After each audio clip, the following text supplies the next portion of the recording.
Bab 8.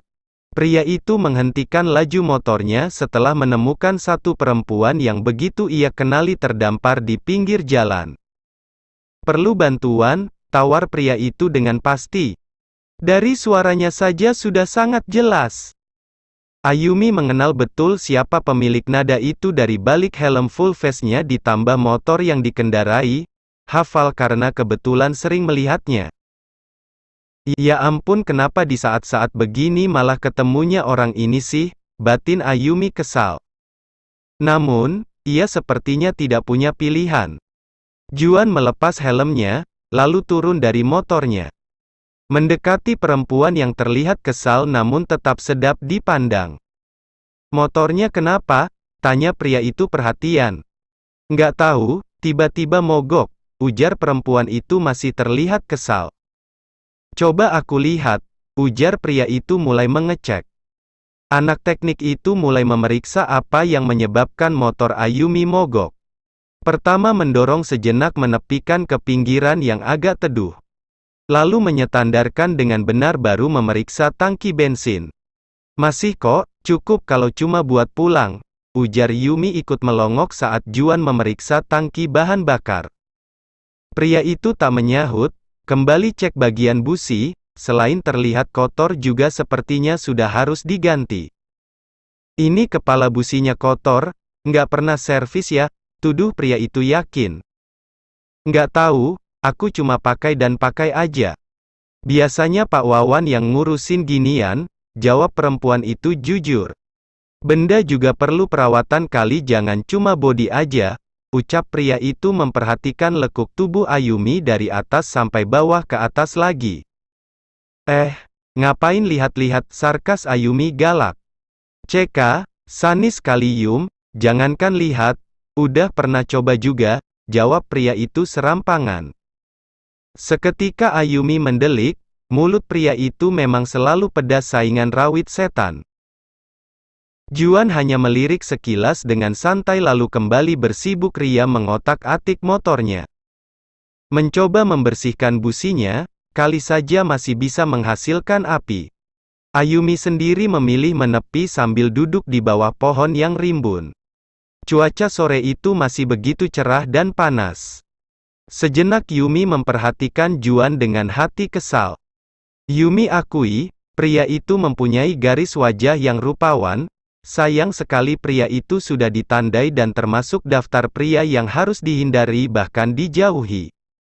Juan terlihat menelepon seseorang, jelas perhatian itu mencuri atensi Ayumi. Gadis itu berdiri, mengusap celananya sisa rerumputan yang menempel lalu beranjak mendekat. "Gimana bisa nggak?" tanya gadis itu menghampiri. "Businya rusak, minta diganti.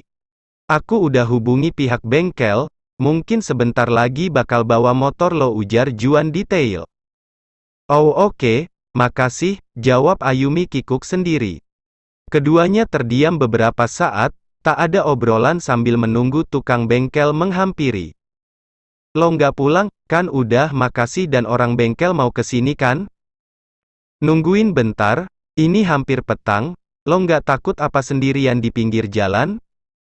"Gue lebih takut jika bareng sama lo, udah sana balik," usir Ayumi ragu. Juan menghela napas, satu perempuan ini memang terdeteksi menjengkelkan. Namun, jiwa solidaritasnya yang tinggi tak bisa abai. Apalagi meninggalkan perempuan di pinggir jalan sendiri. Juan jelas khawatir. Kenapa jadi khawatir? Pacar bukan, teman juga bukan, dekat juga enggak. Tapi kenapa ia begitu peduli? Yang jelas ada rasa iba yang mendalam, dan satu lagi, Juan sebenarnya begitu merasa bersalah dengan gadis itu setelah malam itu.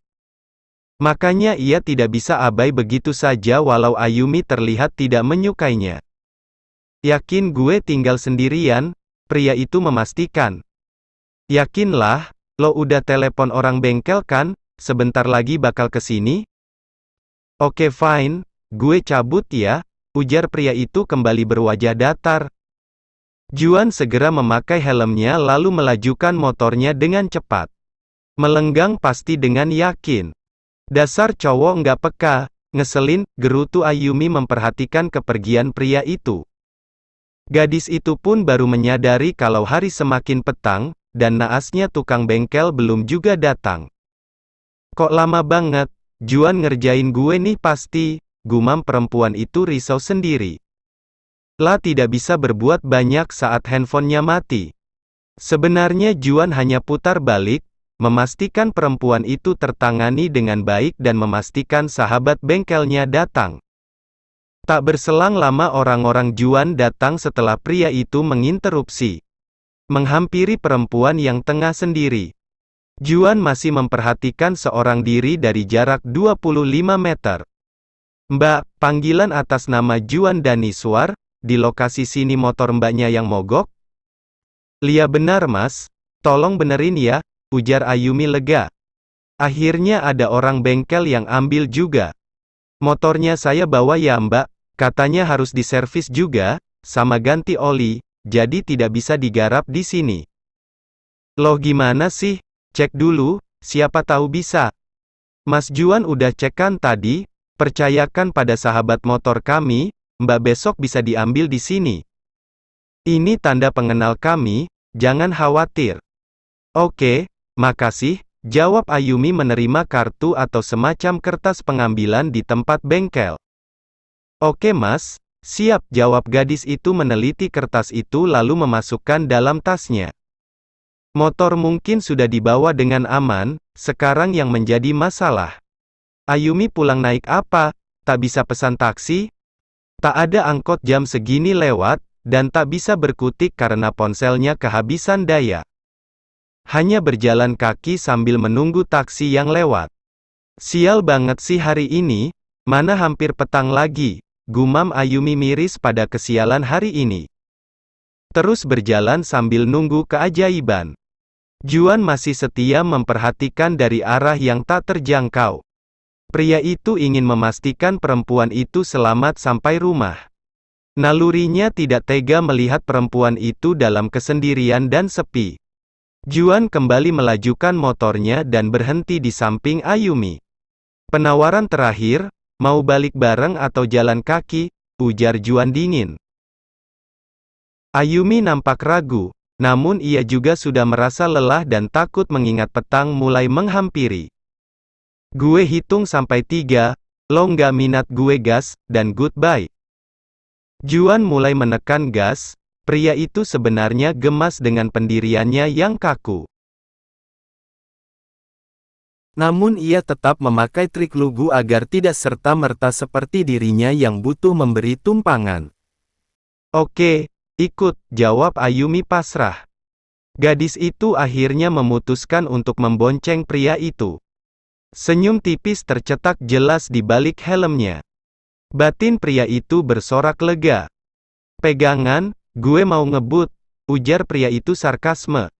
Ayumi mencengkram pundak Juan dengan kuat, lalu sedikit memberi jarak. Pria itu langsung menekan pedal gas sedikit ugalan hingga membuat gadis itu menjerit resah. Wan, pelan-pelan dong, kamu membuat jantungku tidak aman, pekik Ayumi kesal. Pegangan Yum, gue kan udah bilang, mau ngebut. Ayumi mendengus kesal, sedikit merapatkan tubuhnya lalu mencengkram kuat jaket pria itu.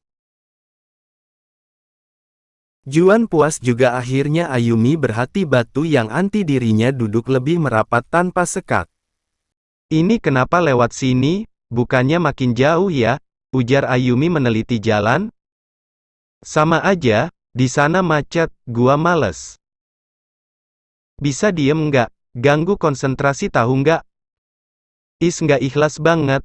Nanti gue ganti ongkos bensinnya, jawab Ayumi kesal. Beberapa menit perjalanan, Juan memelankan laju motornya. Ayumi sudah tidak mengomel, hanya saja merasa aneh pada pria itu yang jelas kurang kerjaan. Biasanya jarak dari kampus yang tidak terlalu jauh, 20 menitan sampai sekarang ditempuh lebih lama dengan jalan yang berbeda.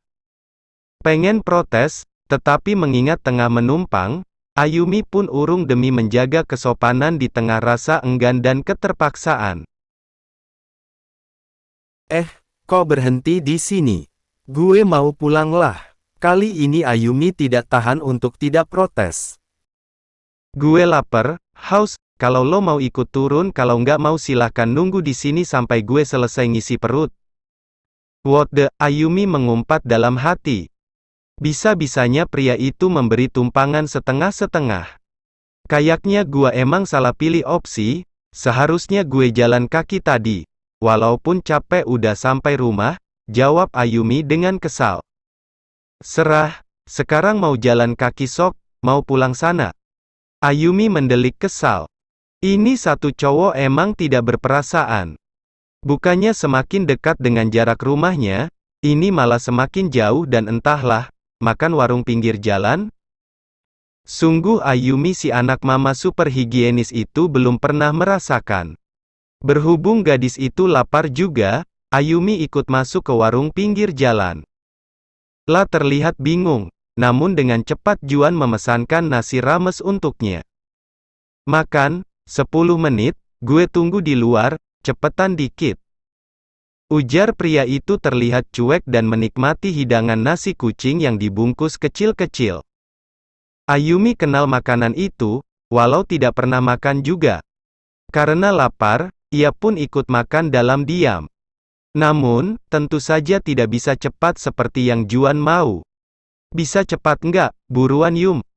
Bentar dong, lagi kunyah nih, ujar Ayumi kesal. Kenapa harus terlalu terburu-buru begini? Ya ampun lama banget, gue tinggal bentar ya, udah selesai, tunggu. Ish, merepotkan, ujar Juan menggerutu. Juan melirik jam di ponselnya yang sudah 6:30. Langsung menarik Ayumi tanpa banyak bicara. Kemana sih? Ini motornya di sini woi, ujar Ayumi menginterupsi. Juan tidak menggubris. Ia berjalan cepat menuju halaman sebuah tempat ibadah yang letaknya tak jauh dari jalan raya besar tadi. Bersebelahan dengan warung pinggir jalan tempat ia makan. Cepetan, keburu abis waktunya, pekik pria itu cukup jelas. Ayumi baru menyadari, di tengah kebelangsakan pria itu dan segala sifat menjengkelkannya ternyata mempunyai sisi baik yang terselip pada relung hatinya. Seketika Ayumi mengikuti langkah Juan, perempuan itu mengambil wudhu lalu masuk masjid menuju bilik perempuan. Beberapa menit berlalu, Juan belum beranjak. Rupanya pria itu menunggu hingga Isya dan masih betah di sana.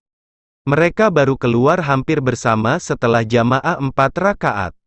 Keduanya saling terdiam menuju tempat motor mereka. Mang bayar yang tadi, jadi berapa ya? Ujar Juan balik lagi. Penjaga warung yang cukup mengenal pria itu mulai menghitung beserta makanan Ayumi. 57, Mas, ujar bapak penjual. Juan menyerahkan lembaran merah berikut menerima kembaliannya. Makasih Mang, ujar pria itu bergegas. Ayumi masih melongo mendengar harga makan semurah itu, untuk 2 porsi beserta isinya. Kenapa, bengong, ayo. Lo biasa makan di tempat ginian, kok murah banget, tanya Ayumi tak percaya. Lialah, enak dan hemat, kalau ada yang murah, bersih, dan sehat, bikin kita kenyang kenapa harus mahal, ujarnya santai. Pria itu memang terlatih mandiri semenjak memutuskan meninggalkan rumah. Bukan karena lantaran mau menjadi anak yang tidak patuh dengan orang tua, namun pria itu mempunyai tujuan dan konsep hidup yang berbeda. Anak sultan yang terdampar di tengah rasa kasih sayang. Juan mempunyai kriteria yang berbeda dengan pandangan orang tuanya. Anak dari pasangan dokter itu memilih hidup mandiri demi membuktikan pada kedua orang tuanya bisa berdiri di kakinya sendiri. Kalau ayahnya meminta Juan untuk menjadi seperti ayahnya. Seorang dokter spesialis yang bahkan mewariskan medika, Juan malah tidak tertarik sama sekali dengan jurusan itu dan lebih suka berkecimpung di dunia seni dan olahraga. Juan mempunyai bakat di bidang lain yang sayangnya tidak didukung orang tuanya, terutama ayahnya. Bengong sih, pulang, seru Ayumi menginterupsi. Go, jawab pria itu mulai menyalakan mesin. Pria itu melaju dengan kecepatan sedang. Langsung memulangkan perempuan itu ke rumahnya. Hanya saja sampai depan halaman agak jauh. Tidak sampai depan rumahnya. "Thanks," ucap Ayumi turun dari motor langsung masuk ke dalam. Juan mengangguk di balik helmnya dengan sedikit senyum walaupun tak terlihat. Pria itu langsung bergegas pulang. Sampai di rumah sudah cukup larut, namun mengingat besok sudah mulai libur, Ayumi bisa lebih santai dan cukup tenang. Bersih-bersih lalu menuju ranjang. Tidak lupa mengisi daya ponselnya yang telah mati sedari tadi. Pagi harinya saat perempuan itu masih berselimut manja, Mbok Inah sudah menggedor pintu kamarnya. "Non Yumi, bangun non," seru Mbok Inah cukup berisik. "Apa sih Mbok, berisik macam mama saja, ini tuh libur, aku masih mau tidur," ujar Ayumi mengomel. "Maaf non, tetapi di bawah ada Den Ganteng, nyariin Non Yumi," lapor Mbok Inah. "Hah, sepagi ini? Ngapain tuh orang kerajinan amat?" Dumel Yumi masih sedikit kesal sisa kemarin. "Tolong buatin minum Mbok, bilangin bentar lagi turun," ujar gadis itu sembari berjalan gontai menuju kamar mandi. Tidak mandi, hanya menggosok gigi, cuci muka, lalu menggulung rambutnya asal. Bertemu dengan pria itu tidak harus berdandan, atau memanipulasi diri. Lagian hari masih terlalu pagi, tidak ada kegiatan yang berarti. Perempuan itu menuruni anak tangga dengan gontai. Menuju sofa di mana pria itu menunggu. "Ngapain kesini, ganggu orang tidur aja," ujar perempuan itu menyambut dingin. "Ceka, jam segini baru bangun, dasar pemalas," cibir Juan menggeleng tak percaya. "Kenapa, masih pagi juga," ujarnya cuek. "Lihat noh, matahari saja malu lihat muka kucel lo. Di bodo amat, ngapain kesini?" Jawabannya tentu saja nggak kangen, cuma bawain motor lo balik, udah dibenerin dan udah jadi. Itu cashbonnya dan lo bisa transfer, ujar Juan cukup jelas. "Lia nanti gue bayar, udah sana pulang. Jangan ngusir-ngusir nanti kangen, ledeknya belum juga beranjak. Amit-amit kangen sama lo, nggak bakalan," ujar Ayumi yakin. "Oke fine. Ya, jangan lupa uangnya ditransfer." "Lia, bawel," ujarnya kesal. Saat Juan pamit, berbarengan dengan Rachua yang kebetulan hari itu mendatangi rumah Ayumi. "Ngapain lo kesini?"